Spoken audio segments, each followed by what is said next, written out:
வாழ்க வாழ்க வாழ்க மரியே, வாழ்க வாழ்க வாழ்க மரியே. ആരിയേ ധന്യയാം മാതാ മറിയേ, കാത്തരുൾ എന്നേക്കും ഞങ്ങളെ അമ്മേ. വാഴ്ക വാഴ്ക വാഴ്ക മറിയേ, വാഴ്ക വാഴ്ക വാഴ്ക മറിയേ.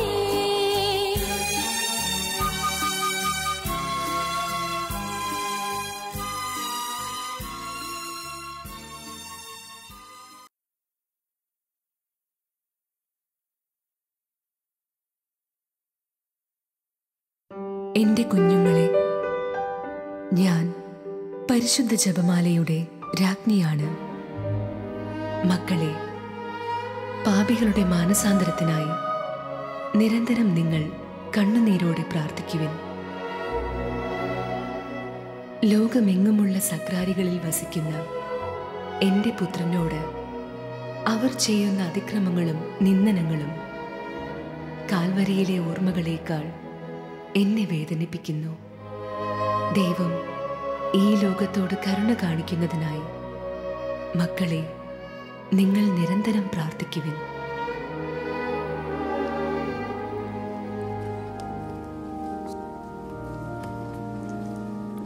ദൈവത്തിൻ്റെ മാതാവായ പരിശുദ്ധ മറിയം മനുജകുലത്തിന് മുഴുവൻ അമ്മയാണ്.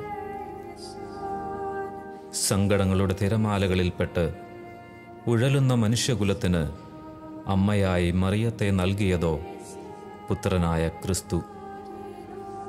കാൽവരി മലയുടെ നെറുകയിൽ വെച്ച് മരണനേരം തൻ്റെ പ്രിയപ്പെട്ട ശിഷ്യനായ യോഹന്നാന് സമ്മാനമായി അമ്മയെ നൽകിയതുവഴി സകല ജനങ്ങൾക്കുമായി സ്വർഗത്തിൻ്റെ രാജ്ഞി ലോകത്തിനും രാജ്ഞിയായി മാറ്റപ്പെട്ടു.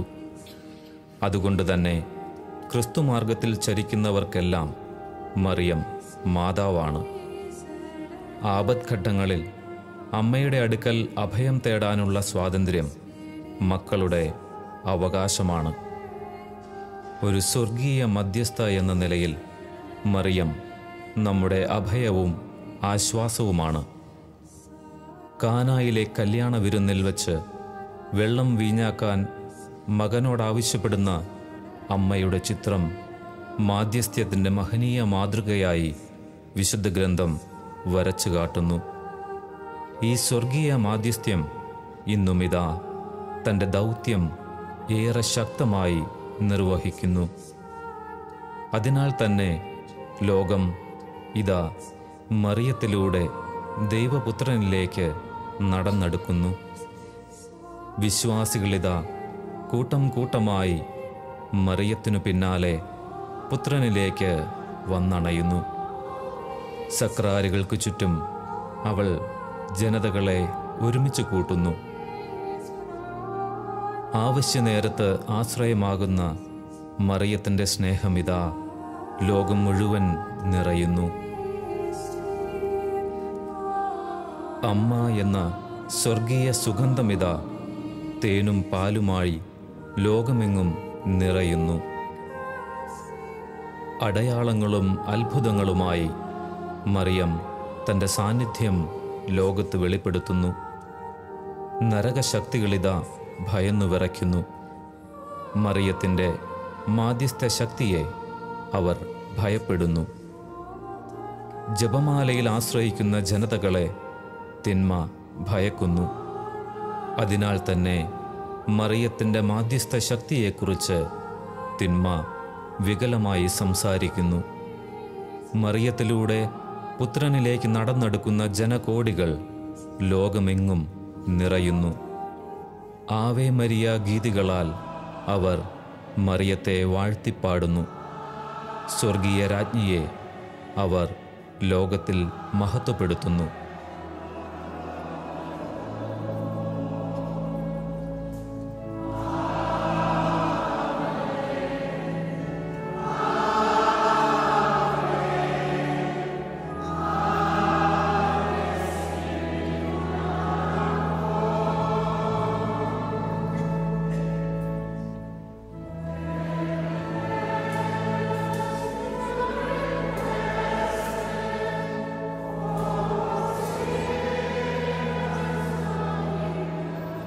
മരിയ ഭക്തിയിൽ വളരുവാൻ സ്വർഗം നൽകിയ പ്രാർത്ഥനാ സമ്മാനമാണ് ജപമാല പ്രാർത്ഥന.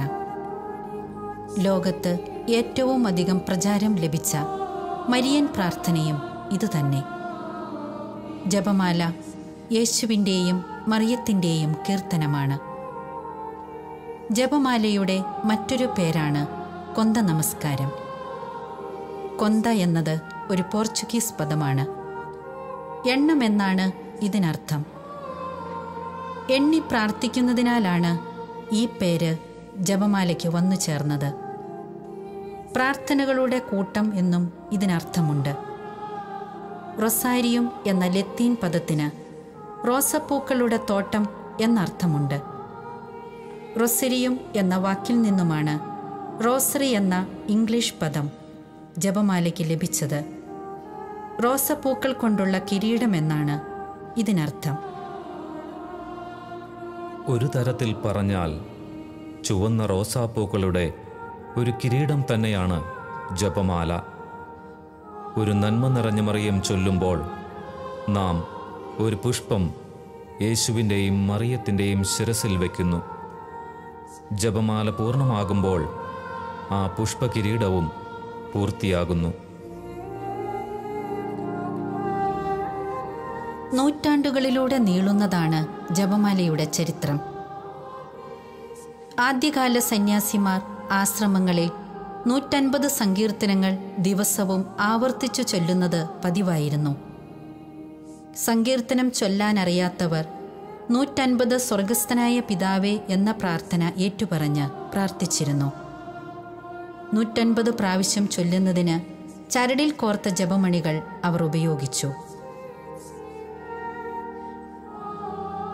12-ാം നൂറ്റാണ്ടിൽ മരിയഭക്തിക്ക് പ്രചാരം ലഭിച്ചതോടെ നന്മ നിറഞ്ഞ മറിയം എന്ന പ്രാർത്ഥന ചൊല്ലുന്നത് ഒരു പതിവായി മാറി. മാതാവിനോടുള്ള പ്രാർത്ഥനകളിൽ ഏറ്റവും പ്രമുഖവും മനോഹരവുമായ പ്രാർത്ഥനയാണിത്.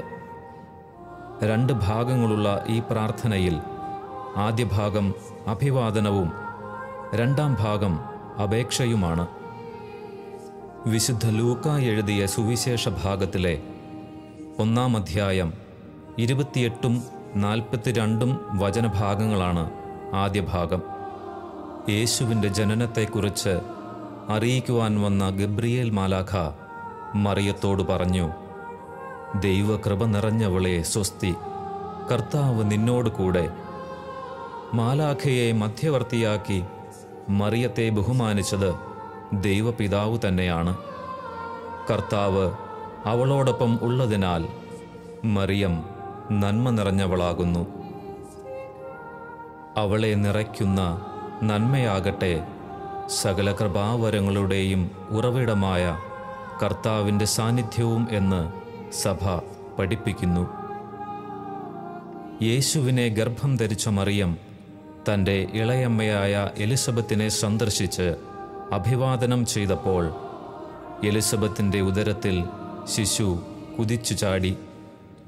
പരിശുദ്ധാത്മാവിനാൽ നിറഞ്ഞ എലിസബത്ത് പറയുന്ന വചനമാണ്, നീ സ്ത്രീകളിൽ അനുഗ്രഹീത, നിന്റെ ഉദരഫലവും അനുഗ്രഹീതം. ഈ പ്രാർത്ഥനയിൽ ഉദരഫലമായ യേശു എന്ന് ചേർക്കണം എന്ന് ഊർബൻ മാർപ്പാപ്പ 13-ാം നൂറ്റാണ്ടിൽ പ്രഖ്യാപിച്ചു. 1427 സിയന്നയിലെ വിശുദ്ധ ബെർണദീൻ ആണ് ഈ ജപത്തിൻ്റെ 2-ാം ഭാഗമായ അപേക്ഷ കൂട്ടിച്ചേർത്തത്. 16-ാം നൂറ്റാണ്ടിൻ്റെ അവസാനത്തിലാണ് പാപികളായ ഞങ്ങൾക്കു വേണ്ടിയും ഇപ്പോഴും ഞങ്ങളുടെ മരണസമയത്തും എന്ന ഭാഗം ഈ പ്രാർത്ഥനയിൽ കൂട്ടിച്ചേർത്തത്. 1514 മുതൽ പൂർണ്ണ രൂപത്തിലുള്ള നന്മ നിറഞ്ഞ മറിയമേ എന്ന ജപം വിവിധ സന്യാസ സഭകൾ പ്രചരിപ്പിക്കാൻ ആരംഭിച്ചു. 1409 ശേഷം കർത്തൂസ്യൻ സന്യാസികൾ ഓരോ 10 മണികൾക്ക് ശേഷം ദിവ്യരഹസ്യങ്ങൾ ധ്യാന വിഷയമായി ചേർത്തു.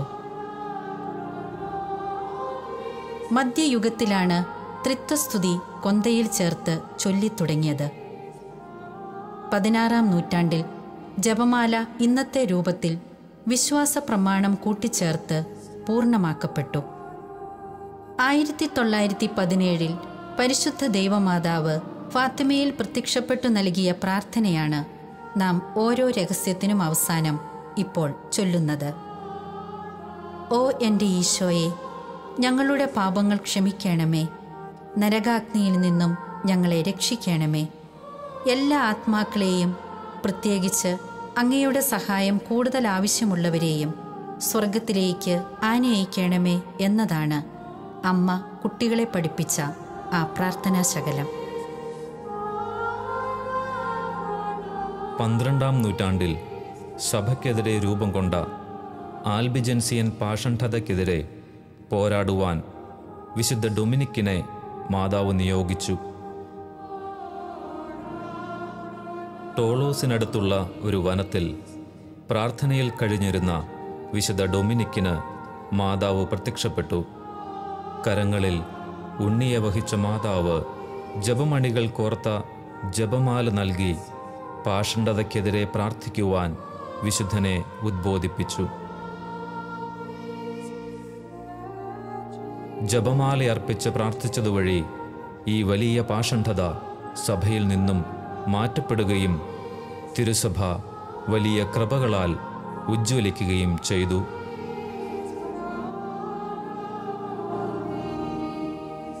1483 ഒരു ഡൊമിനിക്കൻ സന്യാസി മാതാവിൻ്റെ സങ്കീർത്തനങ്ങൾ എന്ന പേരിൽ ഒരു പുസ്തകം എഴുതി 15 ദിവ്യരഹസ്യങ്ങൾ അതിൽ ഉൾച്ചേർത്തിരുന്നു. 1569 പയസ് അഞ്ചാമൻ മാർപ്പാപ്പ ഇവയ്ക്ക് ഔദ്യോഗിക അംഗീകാരം നൽകി. സമാപന വാക്യമായി തൃത്വസ്തുതിയും കൂട്ടിച്ചേർത്ത് ജപമാല രാജ്ഞിയുടെ തിരുനാൾ പ്രഖ്യാപിക്കുകയും ചെയ്തു.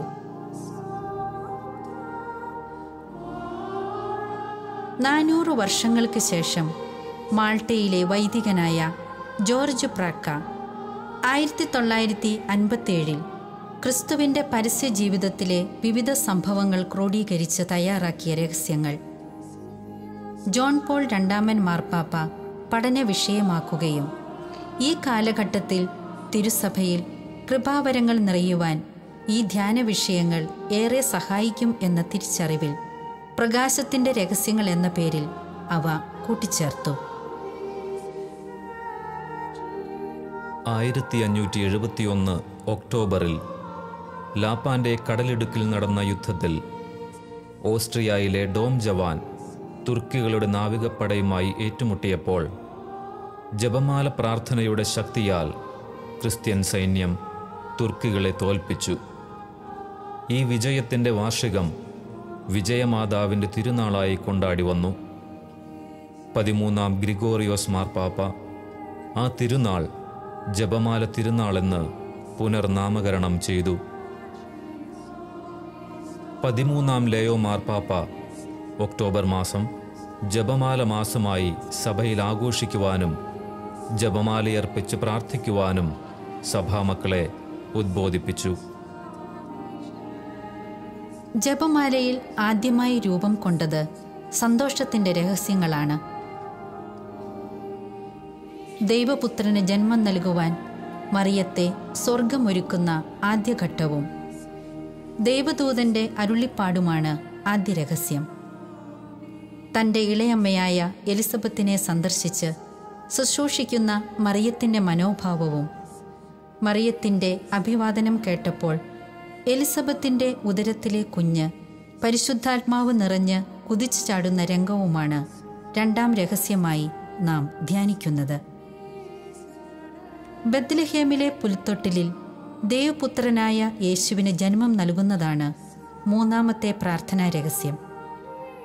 തൻ്റെ പുത്രനായ ഈശോയെ ദൈവത്തിന് കാഴ്ചയായി നൽകുന്നതിൻ്റെ പ്രതീകമായി ശിമയോൻ എന്ന പുണ്യാത്മാവിൻ്റെ കരങ്ങളിൽ ഏൽപ്പിക്കുന്ന രംഗമാണ് നാലാം രഹസ്യം. ബാലനായ യേശുവിനെ ദേവാലയത്തിൽ വെച്ച് കാണാതായി 3 ദിവസത്തെ അന്വേഷണത്തിനൊടുവിൽ ദേവാലയത്തിൽ തന്നെ കണ്ടെത്തുന്നതാണ് അഞ്ചാം രഹസ്യം. ക്രിസ്തുവിൻ്റെ പീഡാസഹനങ്ങളെ സ്മരിക്കുന്നതാണ് ദുഃഖത്തിൻ്റെ രഹസ്യങ്ങൾ. ഒലിവുമലയിൽ രക്തം വിയർക്കുന്നതും പീലാത്തോസ് മരണത്തിന് വിധിക്കുന്നതും മുൾമുടി ധരിപ്പിക്കുന്നതും കുരിശുമായി കാൽവരി കയറുന്നതും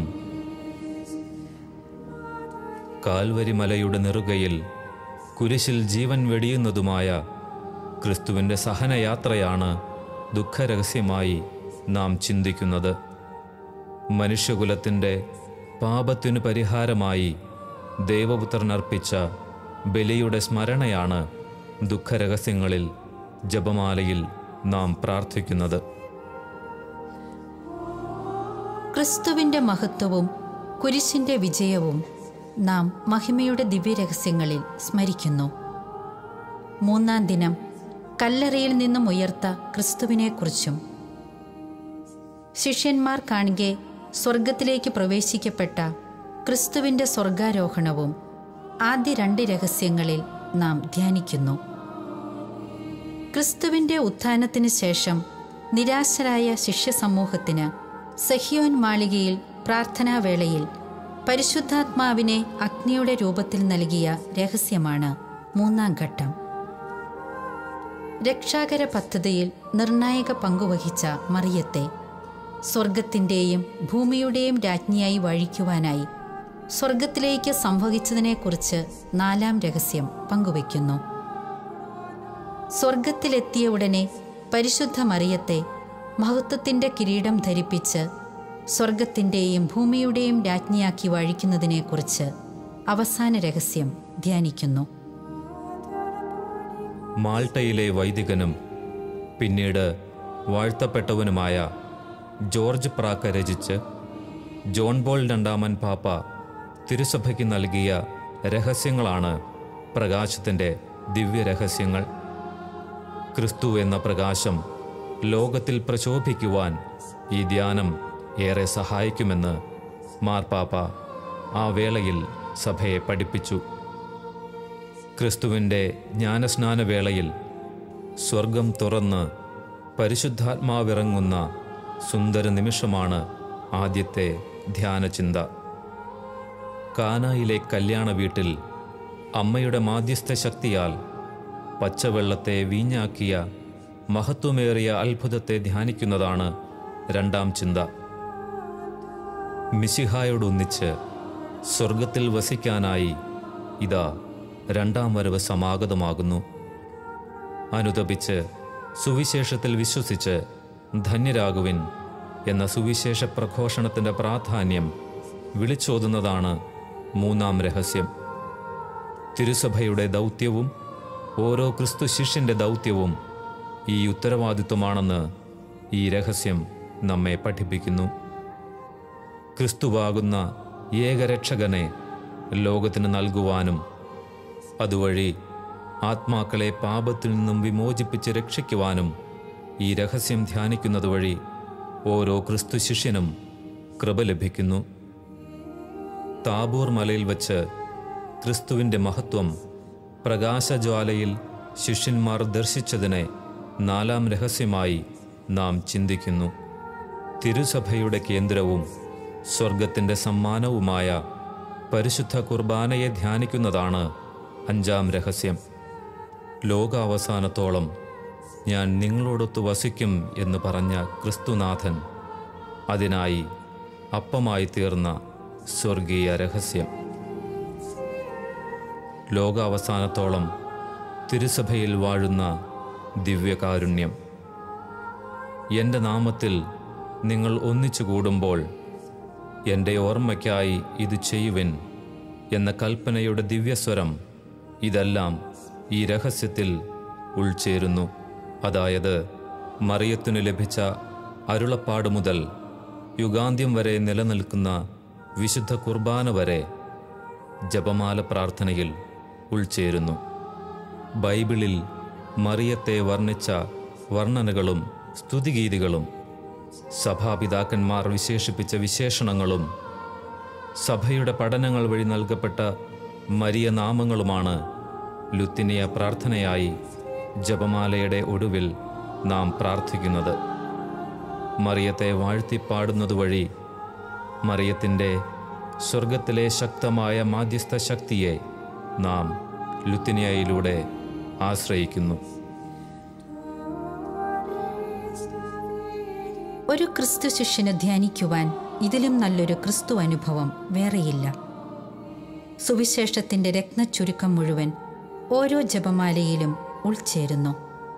അതിനാൽ തന്നെ ഇത് മറിയത്തിനോടുള്ള പ്രാർത്ഥനയല്ല, മറിയത്തിൻ്റെ മഹത്വം കണ്ടെത്തി ക്രിസ്തുവിലേക്കുള്ള പ്രയാണമാണ്. ക്രിസ്തുവിൻ്റെ രണ്ടാം വരവിൻ്റെ ധ്യാനമാണ്. ദിവ്യകാരുണ്യത്തിലേക്കുള്ള സഞ്ചാര വഴിയാണ്. സുവിശേഷത്തിലൂടെയുള്ള തീർത്ഥാടനമാണ്. ക്രിസ്തുവിനെ ധ്യാനിക്കുന്ന പ്രാർത്ഥനാ രീതിയാണ്. ദൈവവുമായി നമ്മെ ബന്ധിപ്പിക്കുന്ന മധുരമുള്ള ചങ്ങലയാണ് മറിയത്തിൻ്റെ ജപമാലയെന്ന് ജോൺ പോൾ രണ്ടാമൻ പാപ്പ നമ്മെ പഠിപ്പിക്കുന്നു. പൈശാചിക ആക്രമണങ്ങളിൽ നിന്നും രക്ഷ നേടുവാൻ ഏറ്റവും നല്ല ആയുധം ജപമാല പ്രാർത്ഥനയാകുന്നു. പിശാചുക്കൾ വിറകൊള്ളുന്ന പ്രാർത്ഥനയാണിത്. കാരണം ഇത് സുവിശേഷത്തിൻ്റെ ധ്യാനവും കുരിശിൻ്റെ പുകഴ്ചയുമാണ്. കുരിശ് വിജയം വരിക്കുന്ന വേളയിൽ തിന്മ നിർവീര്യമാകുന്നു.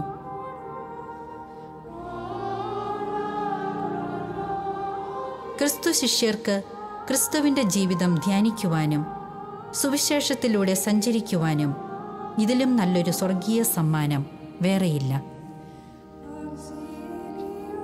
ജനകോടികളിതാ ജപമാലയിലേക്ക് ആനയിക്കപ്പെടുന്നു. ലോകമെങ്ങും ലക്ഷക്കണക്കിന് ജപമാല കൂടാരങ്ങളും പ്രാർത്ഥനാ കൂട്ടായ്മകളും നിലനിൽക്കുന്നു. ഈ പ്രാർത്ഥനയുടെ ശക്തി വഴി അനേകരിത പുത്രനായ യേശുവിൻ്റെ സവിധേ ചേർക്കപ്പെടുന്നു. തിരുസഭയിലേക്ക് നടന്നടുക്കുന്നു. ദിവ്യകാരുണ്യനാഥനെ സ്നേഹിക്കുന്നു. മറിയത്തിൻ്റെ സ്വർഗീയ പദ്ധതിയും ഇതുതന്നെയാണ്. തൻ്റെ പുത്രനിലേക്ക് ജനകോടികളെ ചേർക്കുക, ആത്മാക്കളെ നിത്യമായ രക്ഷയിലേക്ക് ചേർക്കുക, സ്വർഗത്തിലേക്ക് ആനയിക്കുക. ഈ സ്വർഗീയ ദൗത്യം അവൾ ഓരോ ജപമാലയിലും നിർവഹിക്കുന്നു.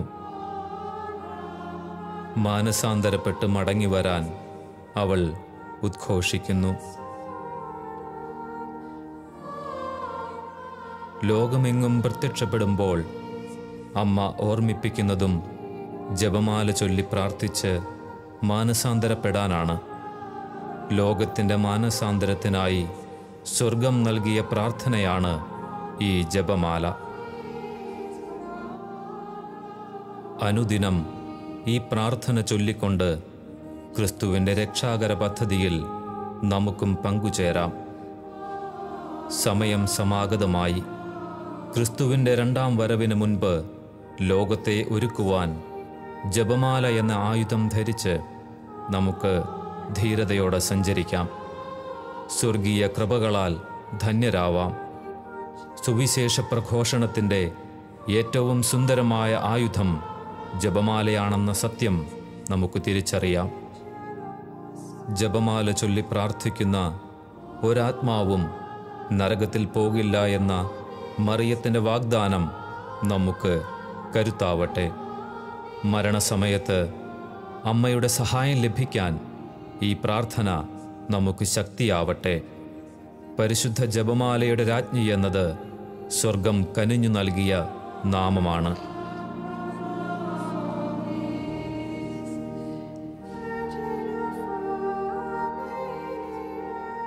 എൻ്റെ കുഞ്ഞുങ്ങളെ, ഞാൻ പരിശുദ്ധ ജപമാലയുടെ രാജ്ഞിയാണ്.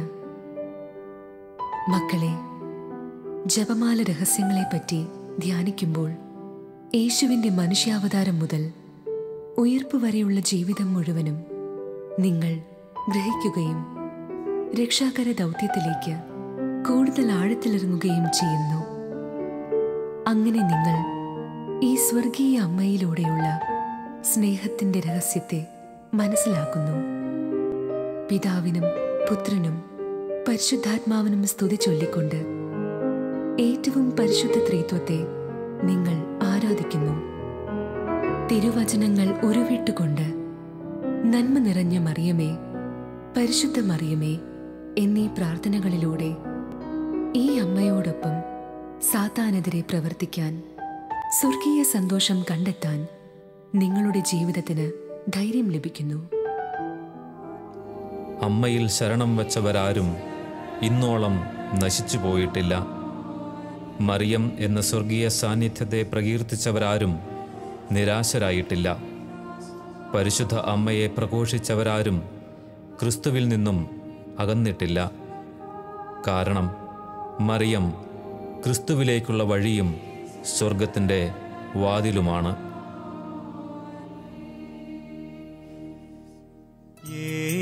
യേശുമാതാവേ ജനനീ ആശ്രയം നീയേ,